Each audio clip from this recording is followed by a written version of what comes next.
Another blood-red sunset and yet another moon face, and still another 100 miles to my next resting place. Driving down the road, eyes on the horizon. Within my car, I'm all alone, but feeling good and feeling strong, knowing that this path I'm on brings me to myself. I'm driving. Hey now all, I'm Joey C. Welcome back to another episode of Spirit Sherpa. This is the show that helps and encourages you on your journey to unlock your magic mojo. We're going to do something a little bit different at the start this week. We're going to jump back into the conversation. Let's join Kelly, Newt, Baba Richard, and Sri Namaste as they talk about parenting magically. Let's listen in. I want to ask sort of an open-ended question and leave it to you guys. What was your favorite thing about bringing up a child, whichever of your children for you guys, bringing up a child in a non-traditional spiritual practice? I think my favorite thing was just the understanding that they had power-ups and advantages that their peers, often didn't. In a society like we have, where being agnostic or atheist or having no connection with spirit is kind of like either the norm or at least celebrated, like, oh, good for you. Mm-hmm. It's like, okay, cool. You run your 200 meters in the power of that, and our son will run his 200 meters in the power of this. We'll see who's faster. Or you substitute 200 meters for an algebra test or a history exam or whatever it is that they happen to be doing. All of the power-ups that we give them from a spiritual standpoint help them in so many different dimensions. Whereas, if you're running through and you're just going to go through on the bowl of Cheerios you had this morning, good for you. We don't roll like that. So, and your mileage will definitely vary, and it'll probably be less than ours. Oh, my goodness. I think my favorite part was knowing the plethora of things that they would not have to unlearn. Yeah. As Newt was talking about, seeing a distinction between them and source or God or whatever you want to call the all, that our children would never perceive there as being a distinction or separation at all, that it would just be where we had to come back into that knowledge. We had to remember it. They didn't. To them, it is literally as normal and natural as breathing. And so it's something that can never be taken from them. It just gets better and better and more expansive, but it's not something that they have to try to, first I have to forget these things to try to learn these things. And so there's just a freedom there. It's like raising a child. If you were raised poor and then you become wealthy and your children are raised wealthy, they never know what that even feels like to not have something. And so it was raising them with this treasure trove of spiritual greatness and treasures. And that was incredibly, and it's still, even with them being adults, it's still incredibly pleasurable for me to just observe them. I'm like, oh my gosh, that is so cool. I remember when I got that, and they just have it, Yeah. Yeah. I'm trying to think. It's an interesting question because I never thought of it in that way. And we're a school-free family. That kind of made it easy too, because the only kids that we were around were other families who had made these similar choices for whatever their own reasons were. But all of our kids were and are self-owned. They're free. And I think it comes to that. The reason that I practice my tradition, the reason that our family lives this tradition is not for the tradition's sake. It's not like, I'm sorry, Baba, but it's not like the Nubian Kemite legacy. I'm so in love with it that we have to practice it. That's not why. We live this way. We live this way for our liberation. It's the liberation is the goal. It's this firmament. It's the goal we must hit every day, every second of every day. And my child is free. He's free. He's always been free. It's so interesting to me as you guys are talking, because, while I went to a lot of Christian churches growing up, my mother was hardcore New Age and not at all Christian. She didn't do church at all. But, you know, I went to all these youth groups. So that's where I got that. And my grandmother was Presbyterian and, you know, big into church camp and stuff. I'm realizing that, you know, what you guys are talking about is like, yeah, I got those things, right? Yeah. You know, because my mom, I mean, we were doing self-hypnosis at the age of 10 and tarot cards at 12. And, you know, I was Seth and Ram Dass and Abraham Hicks and, you know, JC Knight and, you know, all of these New Agers that were out there and, you know, Wayne Dyer and, you know, oh, love Wayne Dyer. And, you know, because we were military, we moved every year or two. And so your statement about being free, that the school system is really designed to make you sheep, right? Yes. You know, followers. And the gift of being military and moving all the time is that I never fit into the system long enough to become that follower. You know, I was very good. I was very good at playing the system. I was very good at being the good student and the brown noser because that meant I got to do whatever I wanted. Right. You know, I gamed the system really well. You know, I didn't care about being popular. I could do whatever the hell I wanted. Right. Because the kids didn't appreciate it, but the teachers, you could get away with murder, man. And, you know, it's very freeing to be sort of outside of the system looking in because you get to see it from a very different perspective. And I think that was sort of the beginning of the shamanic mindset that I eventually ended up in shamanism through a variety of paths. But, you know, it's that there's a very strong foundation of feeling like you have a connection to the all. Yes. And that through that connection, you are able to be okay no matter what. Right. Right. And I had a huge amount of emotional crap from my childhood as well that I needed to get over. But somehow underneath all of it was this sense that I was connected to the all that is. And that so as much as I might think, well, I suck and I'm not good enough and nobody loves me and I somewhere underneath I was like, yeah, but it's okay because I'm part of spirit. It's like it's gonna, you know, I'm all angsty up here and underneath there's like, you know, you know, absolutely. It's so important, and it's not just I'm part of it and like some out in Alpha Centauri somewhere, but no, my guides, my ancestors, my people got me. They right here. They right here. They got my back right here, nearer than my neck vein, closer than my hands and feet. They right here. Having that just makes you different, you know. It makes you secure in a room full, in a world full of people who are just sold in security like it's a new fashion, you know. That's such a beautiful way of saying it. Yes, that's totally true. And it's true. I mean, we are sold insecurity every single day through marketing because that's how they make us buy things. Here, let me make you feel insecure so you'll buy my product to fix it. Yeah. You know, it's a brilliant observation there. When I invited you guys onto the show, because you guys were both like, what? I know that when I said I wanted you to talk about parenting magically, I know that there were some preconceived notions about what we were going to be talking about. And so I want to just ask you what you thought you were going to talk about today. I don't know. I didn't get into what I knew what I was going to talk about. You know? It's not what I think I'm going to talk about. I'm a free being. I know what I'm going to talk about. I mean, really, and it's what we did. It's magical. Okay, sure. We don't really call it that a lot around here, but sure. Yeah, we've done that. We've done some of that. We use the term alchemy more, but yeah, it's what it's what we have been.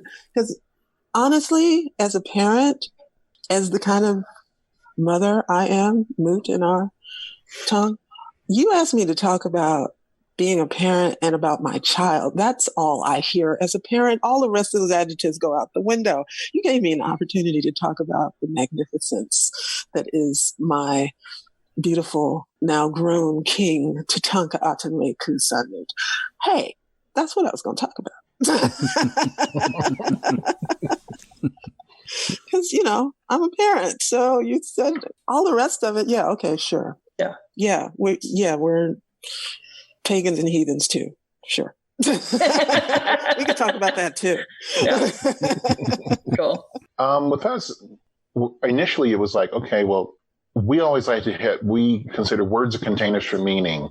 And what was most important is that I understand, like, when you say, pagan, what do you mean by that?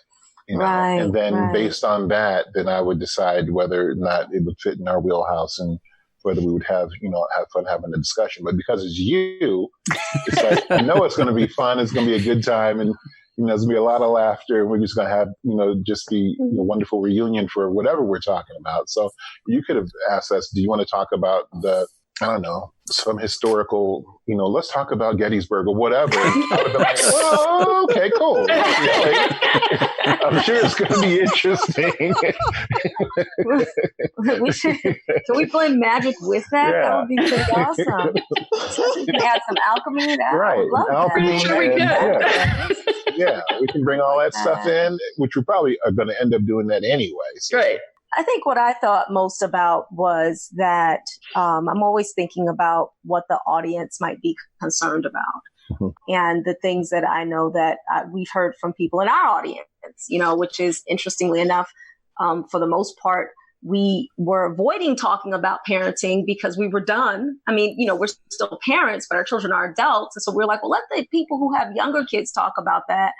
And then we were pulled back into it because it was like, well, no, because the people who actually have the ability to speak to it with some wisdom are those who have already raised children, not people who are right in the middle of the experience. Right. So, we get a lot of questions about that. And the biggest question is, how do you instill in your children that inner true north? Mm-hmm. If it's not instilled from a religious perspective?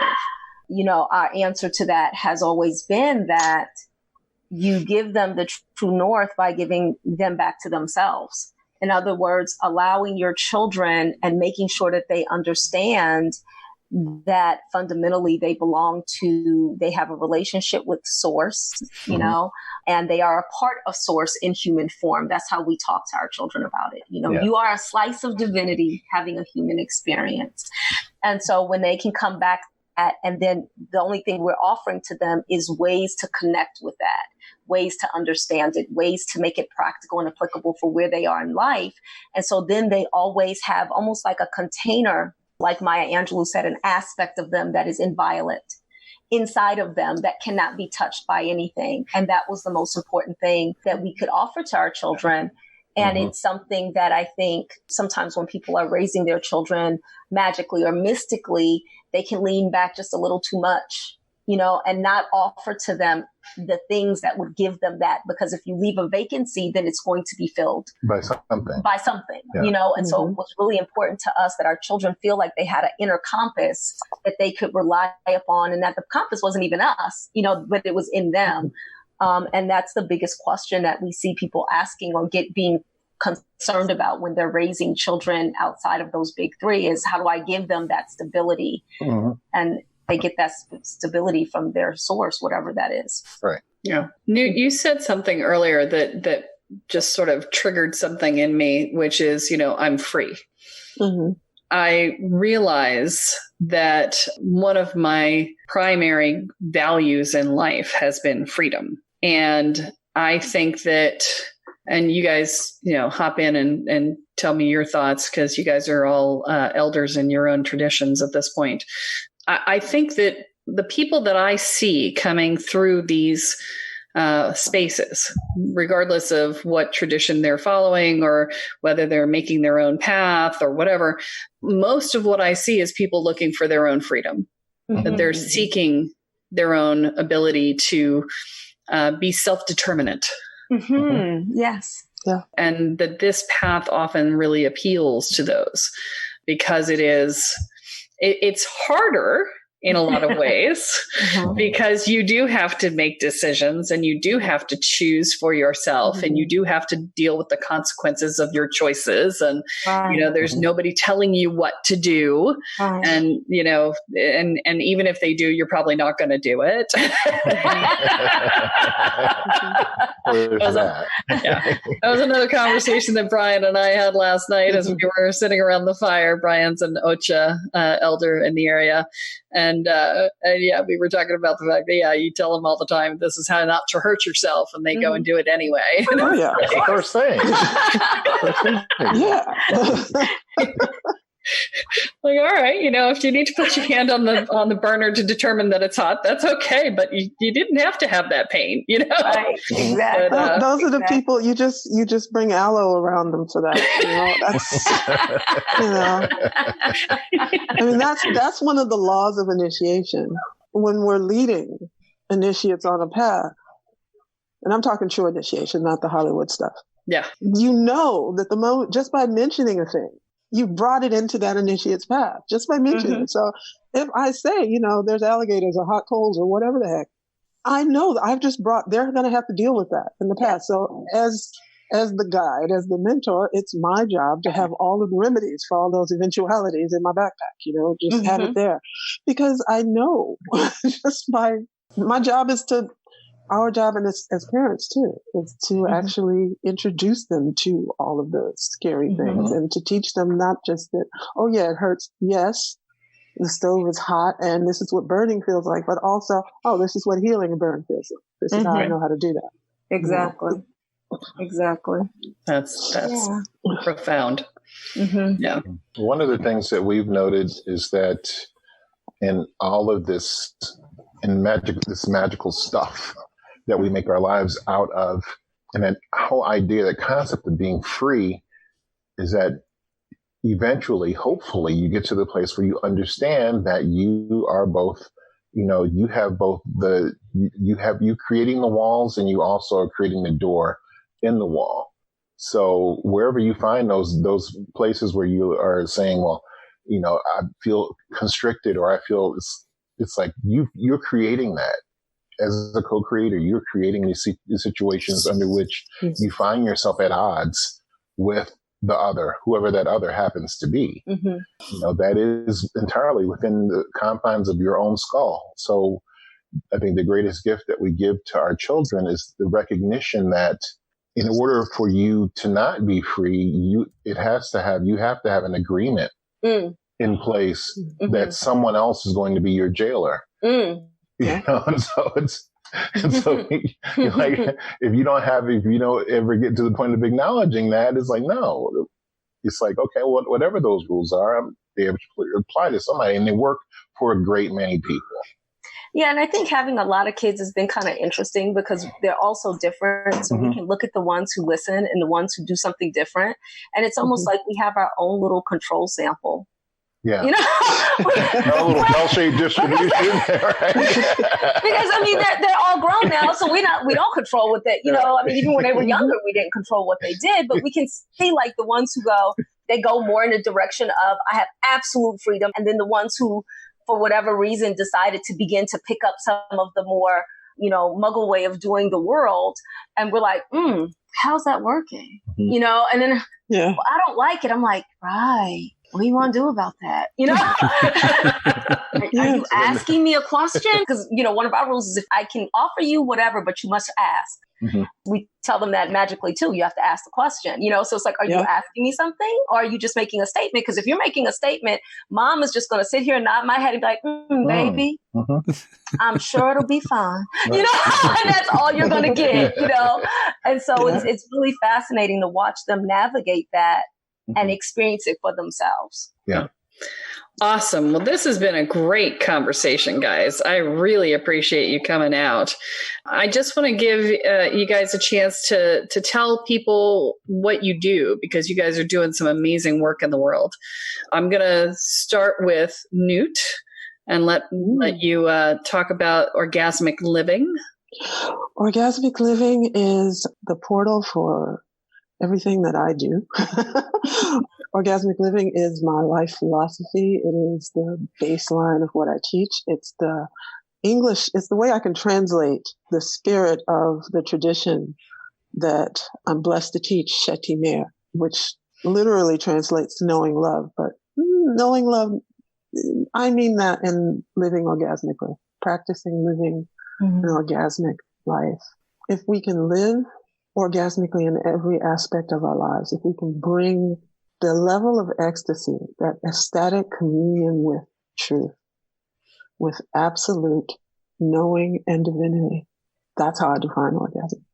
If we can bring that into every aspect of our lives, then we truly do know the power, the truth that we recognize by the word love. And so through that portal, I offer life mastery initiation and mentoring.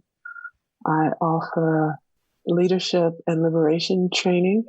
Specifically, we have a group called Sanctuary that is specifically for African warrior women, and it is a leadership incubator. It's leadership and liberation incubator for us. And there's a program that I'm really, really excited, and it's close to my heart.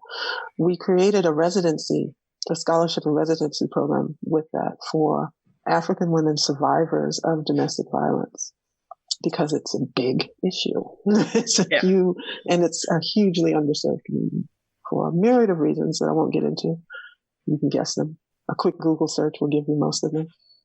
And so we launched that as well, and we're inviting people from everywhere to help us sponsor as many women as we can through the leadership program, so that we can help them rebuild their lives and retake their missions.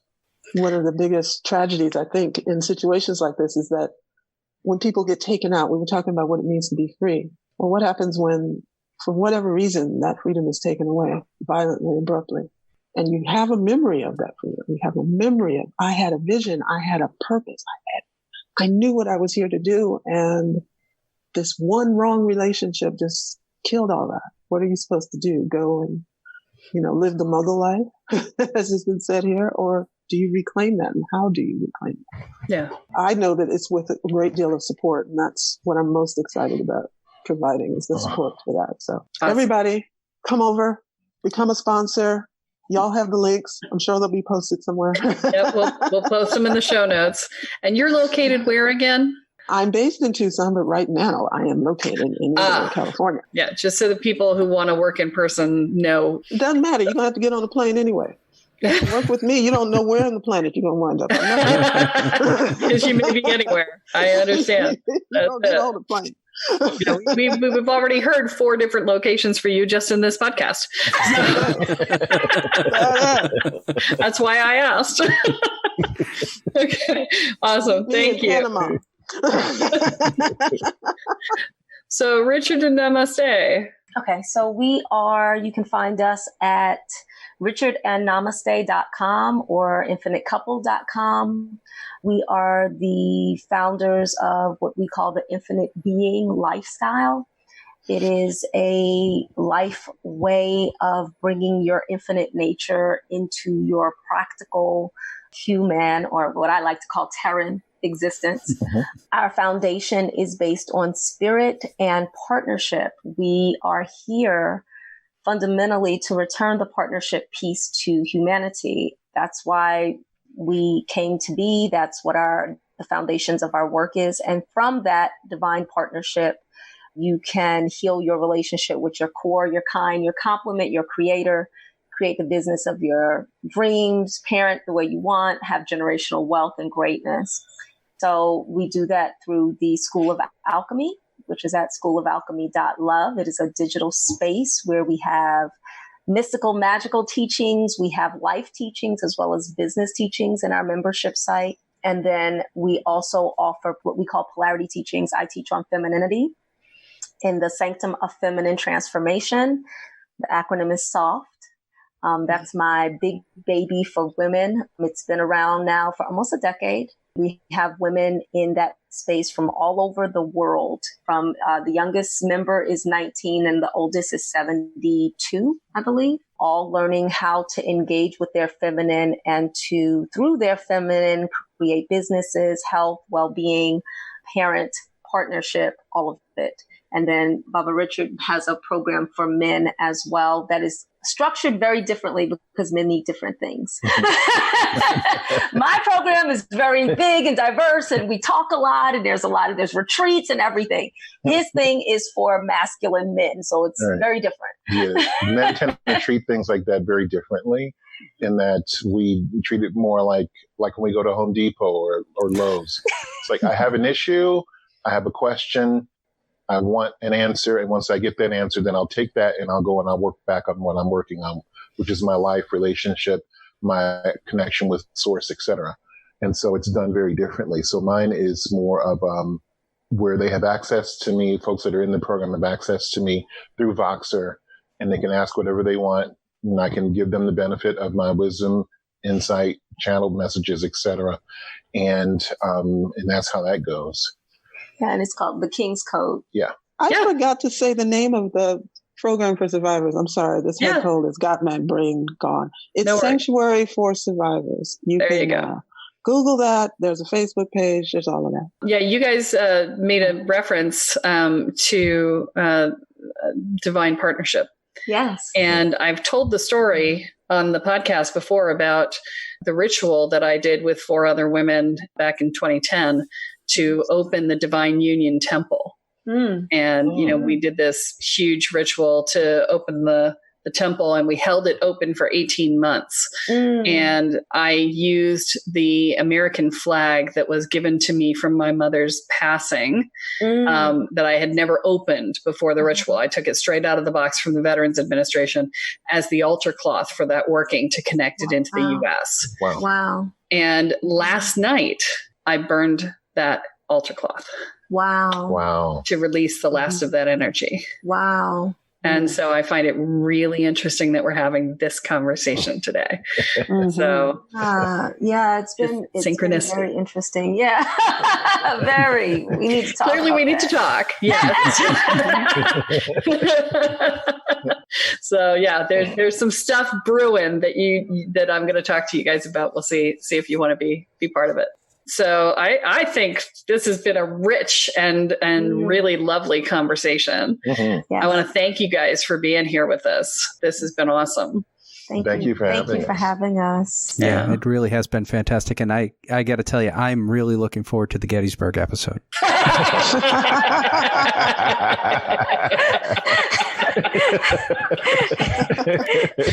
You laugh, but one of my students has a whole thing about that. One of my students has a whole thing about Gettysburg, and not just all the areas.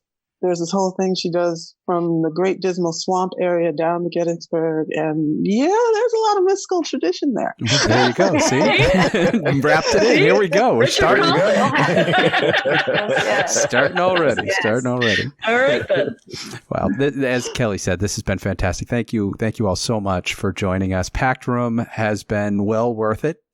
And very, very enjoyable. And the 3 of you are encouraged to join Spirit Sherpa Podcast After Party on Facebook if you haven't already. I think you guys all have, actually. So if you guys have questions, they're in the podcast after party. Yes. Ask them there. The community is growing. Yes, it is. All right, folks, that is all that we have time for this week, but be sure to join us next time as Kelly adds another chapter into your guide to energy, magic in the spirit world. I'm Joey C., here with Kelle Sparta, Newt, Baba Richard, and Sri Namaste, and you have been listening to Spirit Sherpa. So long, everyone. Bye. Bye. Bye. Kelly, you'll have to text me this after party thing. I have no idea what you're talking about. I travel over 13,000 now. I leave behind a little fear. Spirit Sherpa is the sole property of Kelle Sparta Enterprises and is distributed under Creative Commons BY-NC-ND 4.0 license. For more information about this licensing, please go to creativecommons.org. Any requests for deviations to this licensing should be sent to KELLE@KELLESPARTA.com. That's Kelly@KelleSparta.com. To sign up or to get more information on the programs, offerings, and services referenced in this episode, please go to KelleSparta.com. This episode of Spirit Sherpa has been produced by Honu Voice Productions.